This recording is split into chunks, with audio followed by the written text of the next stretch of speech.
It's funny.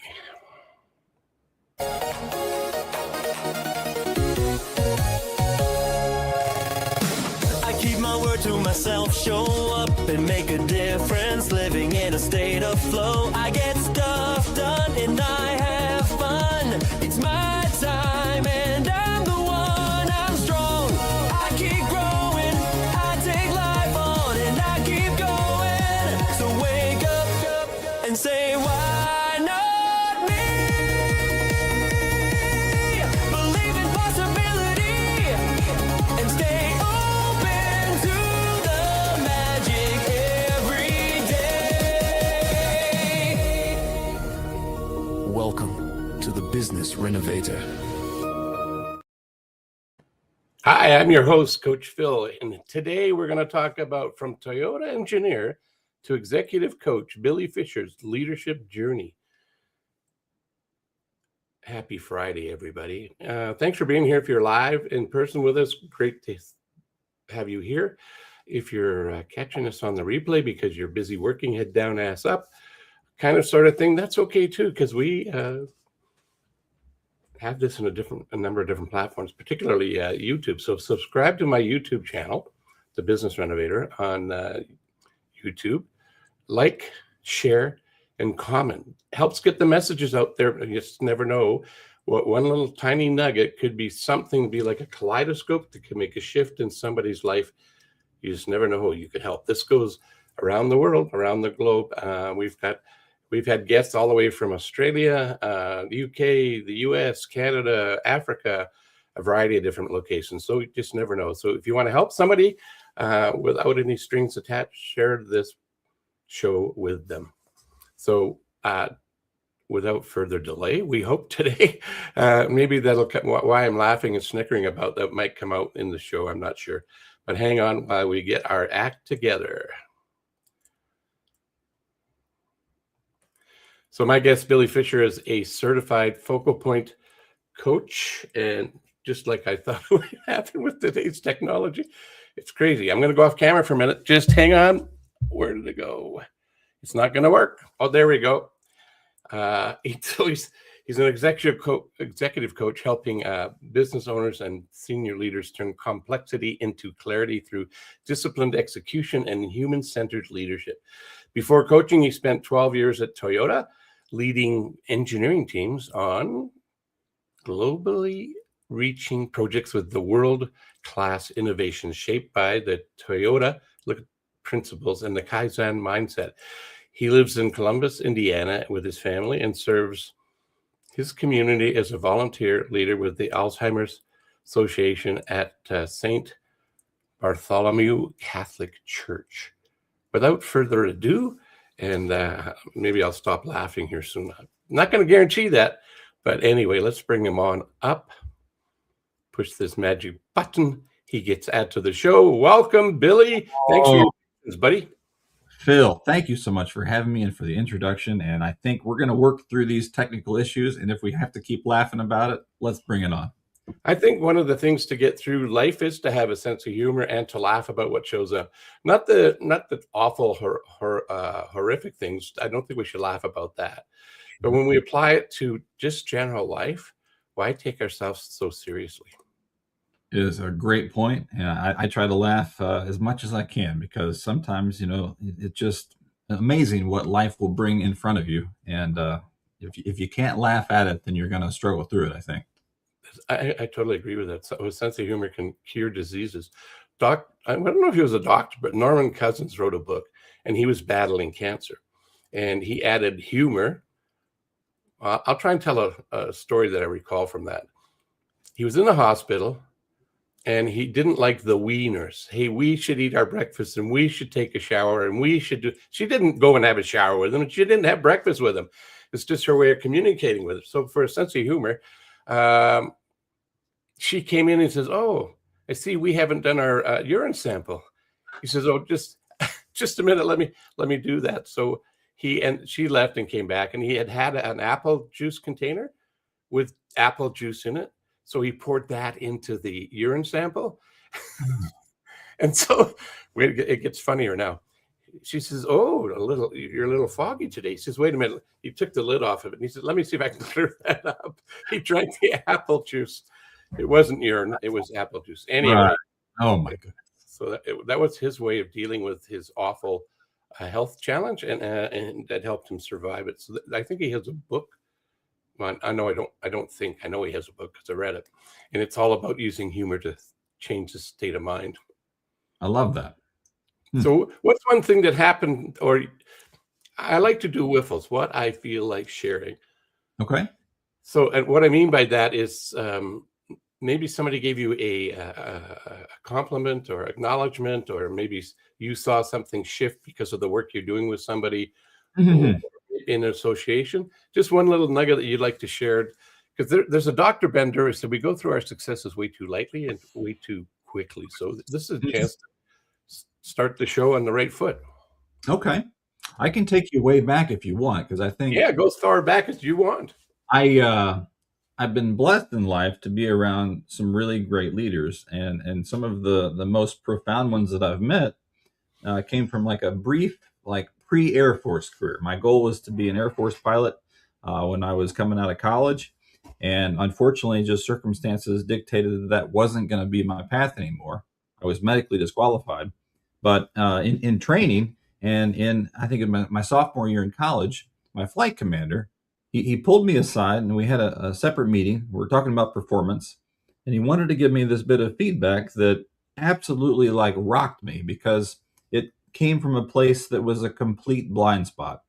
I grew up in southern Indiana, right near Louisville, and I was never like the most popular kid. I was never somebody that was attracting all the girls. I was just, kind of a nerd, and I swam as my sport, and think part of the development that I had at that age was, coming into becoming kind of a slightly taller person, thinned out a little bit, just became, kind of a little bit of a swimmer really. And so took that to college in Daytona Beach, got tan, and it was just something that I didn't realize who I was becoming. And my flight commander pulled me aside, and I say all that to say, he said, "Billy, I need you to know something. When you walk into a room, people notice, and I don't think you realize that. And I think it's something that could be a tremendous benefit to you, but if you don't snap out of your just complete obliviousness to that, you're going to get in trouble because you're not going to realize the impact that you're having, and you're not going to be able to take advantage of it in the right ways." And so again, I've held that with me as probably one of the only times in my life, maybe a testament to not having the best leaders in some of my later places, but revealing something that was an absolute blind spot to me that could become a tremendous advantage.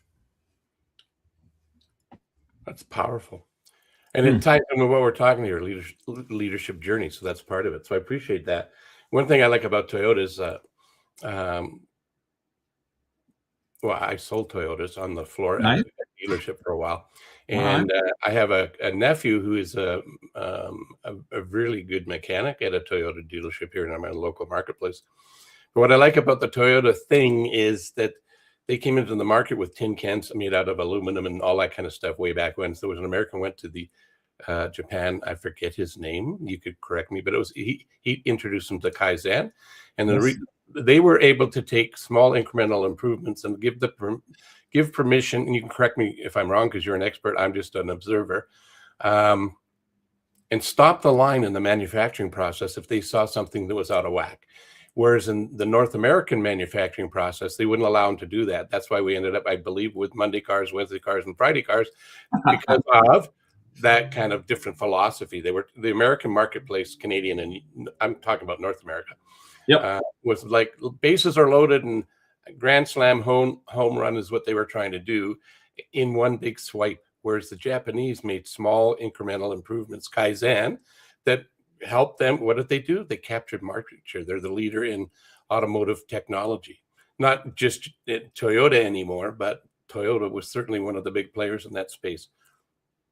And still absolutely the leader. And you're absolutely right that it comes down to the ability for every single associate to raise their hand and say, "Stop! Something isn't right. Let's address a problem. Let's fix it so that we can continue producing quality vehicles."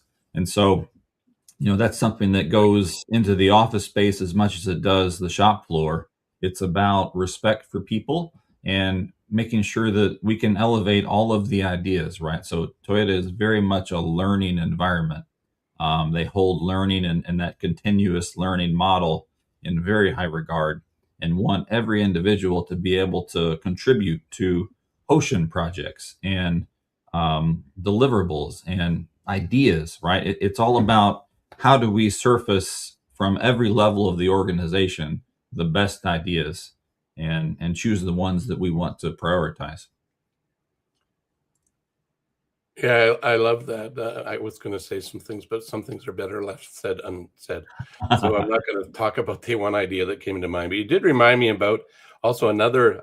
I don't know if this has been in your experience, or there's a really good book out there called The Checklist Manifesto, and it was written by a surgeon, and the surgeon helped reduce the mortality rate in surgery, just because they took the power away from the surgeon from being the only one who could veto anything. They gave the power to everybody, and it was through I think you said ocean. So can you expand on that before I stub my knees? Hoshin, Hoshin, is the kind of the short term for Hoshin Kanri, and it is an idea of bringing together kind of like an annual plan or a quarterly plan, but just setting it throughout all the levels of the organization. And so, like most, you start from the top. You set what are the objectives and the priorities for the organization as a whole. You boil those down to the executive level. What are the executive goals and objectives for this year, for this month, that we need to prioritize? From there, you deliver that to the departments. The departments then have their goals, and they break those down. And in our department, we had typically, anywhere from 6 to 10 department goals for the year. And they would all build up towards like a 10-year plan or a 5-year plan. And you would have, teams dedicated to working on these projects. And this was not your full-time job at Toyota. This was something that you had to find time to do in just the lulls and the quiet time and the extra time that you would spend to make sure that these kind of add-on things became priority and helped really fuel process innovation and efficiency gains. We big on automation at Toyota. So when I left there, it was really kind of the forefront of the AI revolution. So we were just starting to dabble with what advantages we could come up with from that space. But I'm sure that continues today. And again, it's just really about at every level of the organization, there's alignment, and you're all kind of pushing towards that same goal. Can you give me the acronym again? Which acronym, Phil? Hoshin? Yeah. Hoshin. It's just a word. It's a Japanese word, Hoshin. Oh, okay. Yep. How do you spell it again? Hoshin. Thank you. You're so welcome. I'm writing it down. I love it. Within the book, the Checklist Manifesto, you talked a whole bunch about some things that jarred my preserves around that. And so it started off with the surgeon creating the scenario, saving lives, and then they took it into the construction side. So if you imagine like a New York big city high rise, and you've got engineers doing it, and then they're at different stages. So at one point they've got the steel workers at the top adding to the top, for example. In the middle, they're doing the finishing work to the plumbing and the electrical because they're at that stage. And then they've got at the bottom, they're putting in the furniture and the whiteboards and all that stuff, all at the same time. Wow. And they use the checklist manifesto approach, which is what he talked about, as to which let's say it's in thirds. So each third had a different set of activities for the week, for the day, for the month, for the Hoshin, right? So how could that's not in the book. I just added that to the narrative. Yeah. It was interesting. Did you have that same kind of situation in the production of automobiles? Something similar? I think, our production was some of the most mixed model, highly variable assembly that this country has anywhere. And I'll state one thing. I was with Toyota Material Handling, so we weren't building Camrys and Tundras. We were building their forklifts. And so you've got gas and diesel, you've got LPG, you've got battery electric, all on the same assembly line. And so these associates in assembly are tasked with understanding such a wide variety of processes that they have to do to build, one truck after the other. There's no two trucks that are alike, and they have to master all of them. And so beyond just the standard products that have hundreds of options, we have special designs that we would do. And so that was my department specialty, was coming up with all of these special ways to give dealers in North America this tremendous advantage to be able to order from the factory, have these trucks roll off the assembly line with customizations and modifications that were making them ready to deliver directly to their customer. And it just, again, I think the degree of difficulty and the level of complexity, you won't find it in automotive. And so in that way, we were really like the premier manufacturing space for Toyota. And I'll ask you now, Phil, if you know the kind of the Toyota history, the legacy of the family, and how these two companies came to North America. I do not know that, but I bet you if I just sit back and relax and stay quiet, I might learn. Grab a soda pop, grab a popcorn. It all started with an automated loom and fabric machine. And so Toyota's founder, his mother was a fabric maker, and the son saw that she was struggling with getting like broken threads would just completely disrupt her process. And so he was an inventor, a very mechanical person. So he came and he invented an automated loom that would detect breaks in the fabric and stop the machine so that it could be reset by a human and then restarted. And so again, he developed that, he patented it, he manufactured it, began selling these to the loom and fabric business in Japan, and did quite well. So well that, he had a son years later. The son was wanting to dabble in automobiles as he saw what Henry Ford was doing in the US. And he said, can I do that with our company? And the father said, no, you need to start your own company so that we protect the loom and fabric business. But here, I'll give you this, go start your automobile company, and best wishes with it. And so that second company is what we know today as Toyota Motor. And they're, again, one of the biggest in the world. That loom and fabric company became Toyota Industries Corporation, still headquartered in Japan, with that North American headquarters in Columbus, Indiana.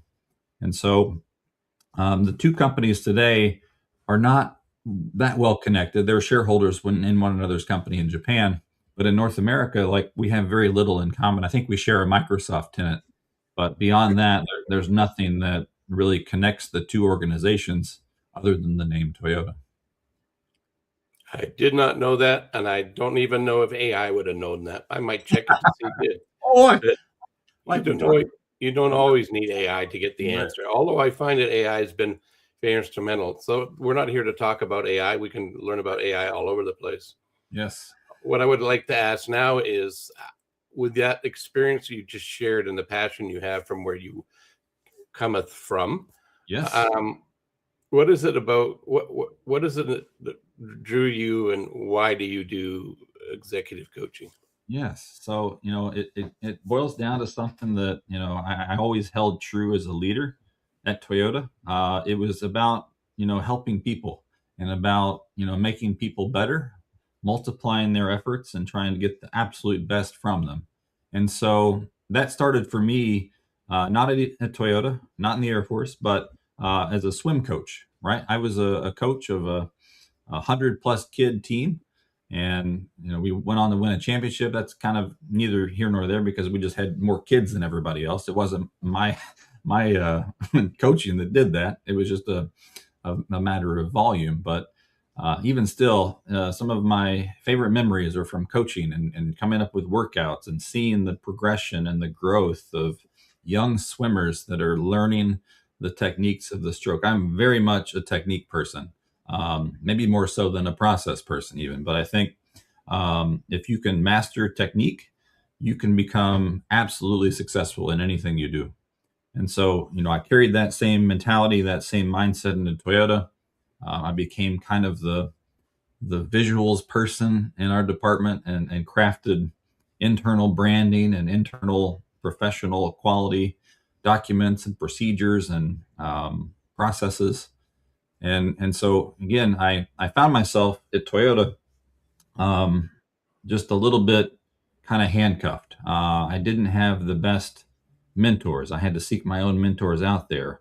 The engineering org chart was filled with wonderful human beings, but they weren't, unfortunately, the best leaders.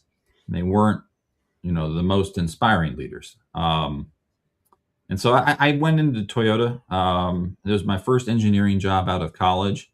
And at that point, I didn't even know that Toyota made forklifts like most people.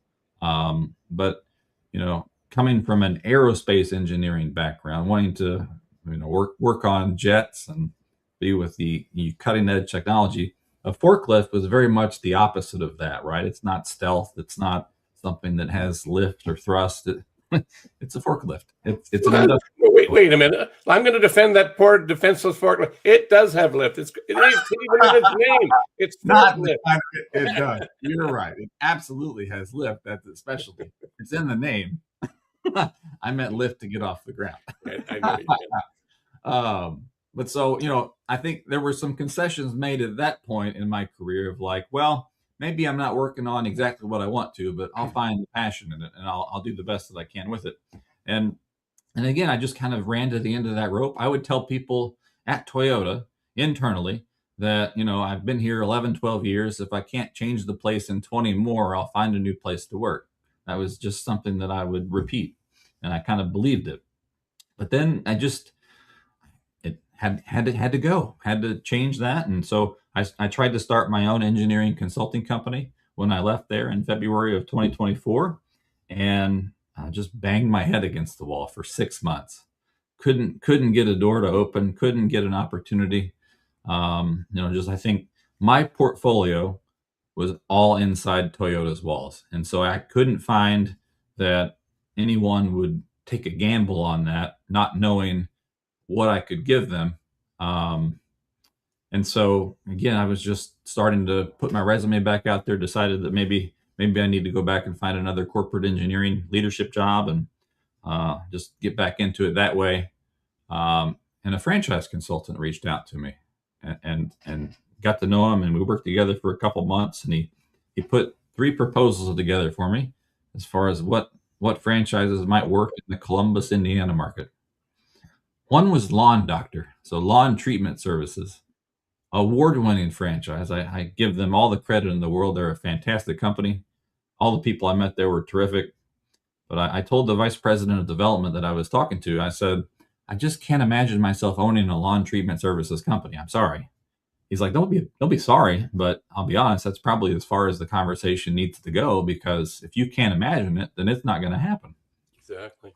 And so I said, okay, well, so that one's crossed off the list. And there were 2 others, but Focal Point was absolutely the leader in the clubhouse, because that same vice president of development at Lawn Doctor was very critical when I told him that was the business that I wanted to start.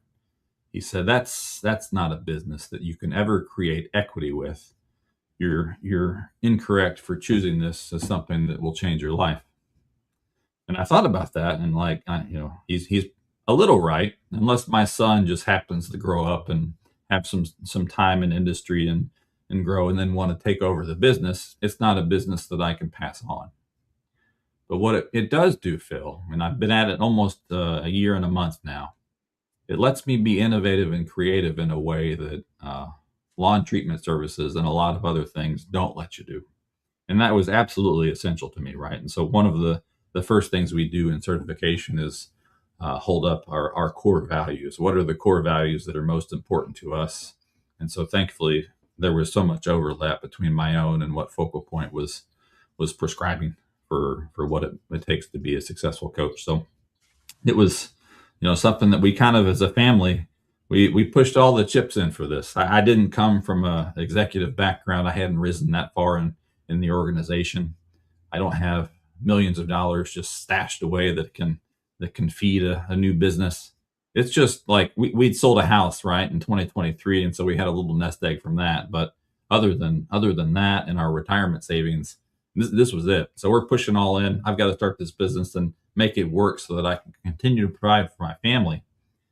Because I think um, it's something that for me, getting to see leaders develop into the leaders that do inspire me, the kinds that I wasn't lucky enough to find in all of my jobs over the years, but the ones that I have seen and have maintained relationships with, those are the kinds of leaders that we need to make more of.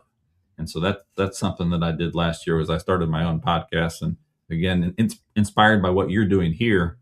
And I called it Making More, because I think it's about, the first thing I think most people think of when they hear that is making more money, right? But it's about so much more than that. And it's about how you can make a difference and make an impact in the lives of organizations and leaders all across the country in this role and truly change the world.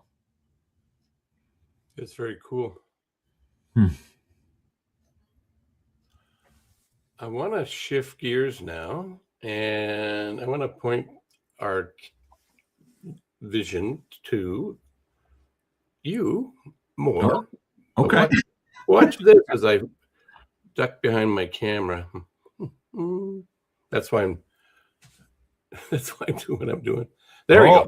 That's what I wanted to do. So what we've got here is your LinkedIn page, but wait. I know that.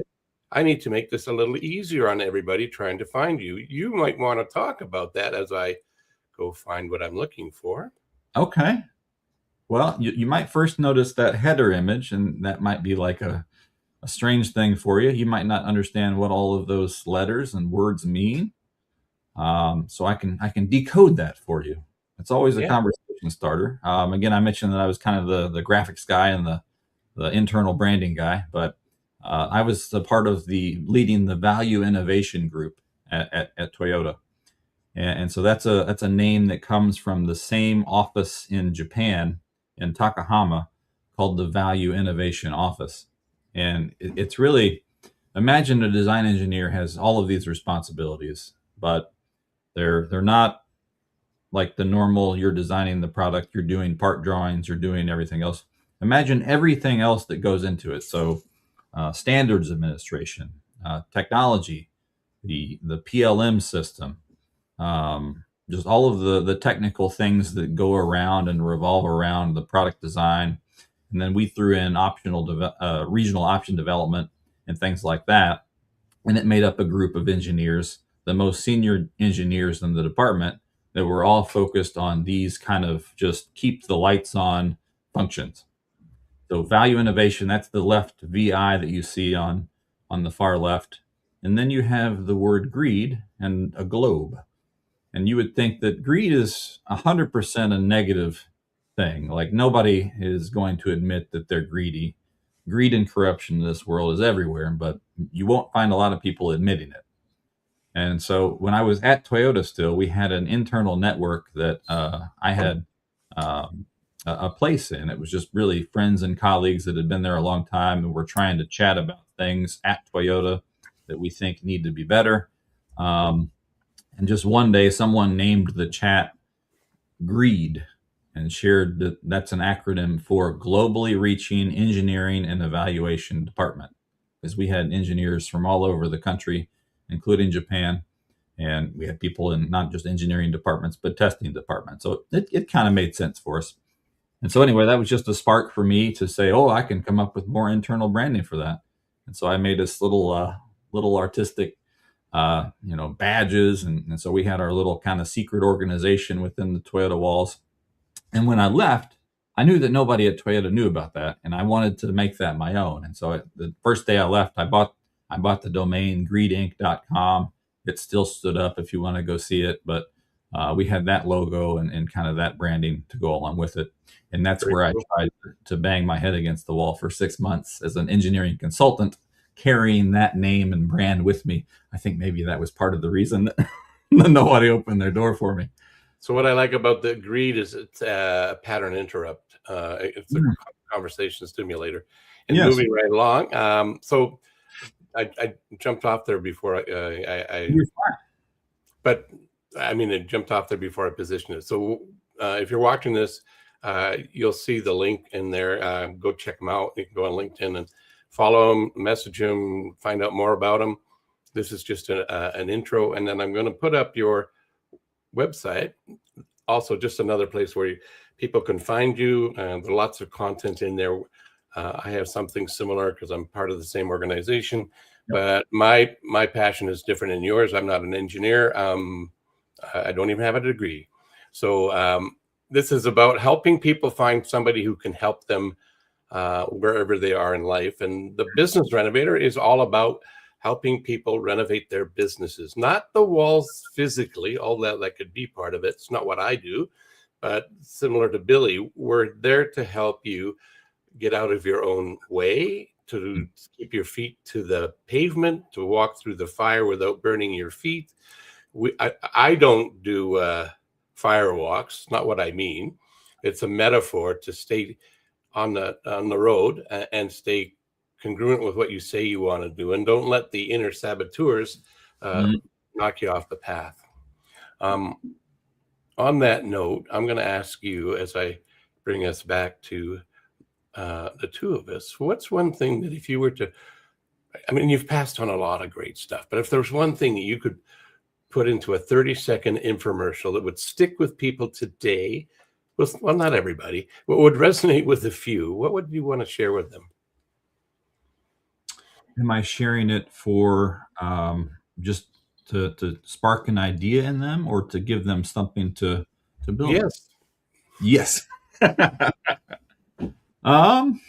think some of the most impactful things I've learned in almost 40 years on this planet have been to believe in what I can uniquely offer.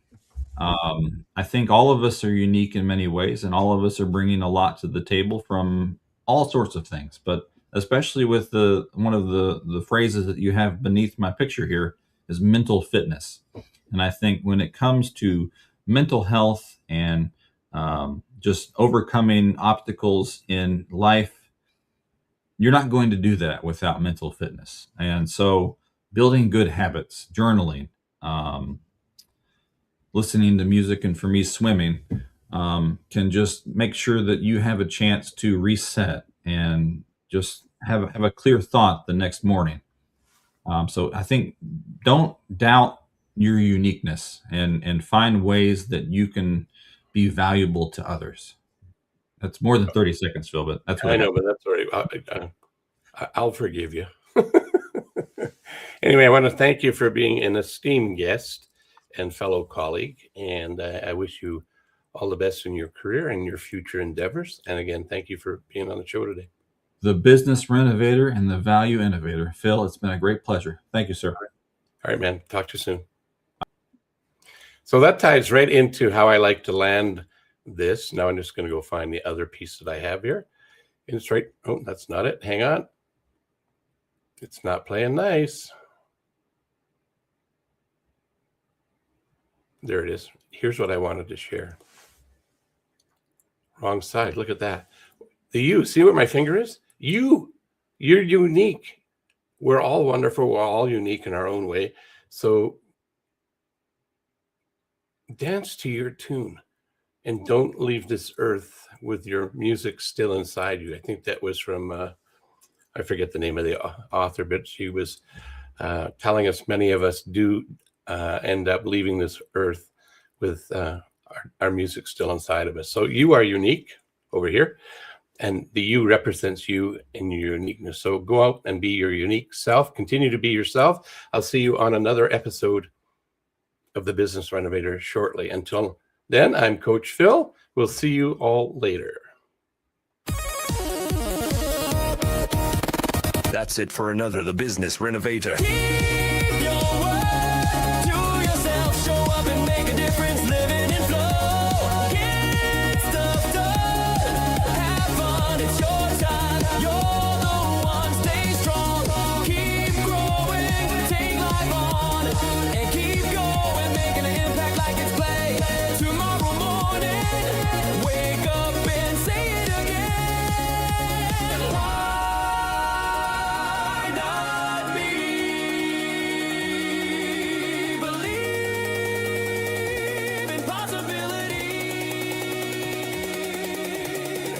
to the magic.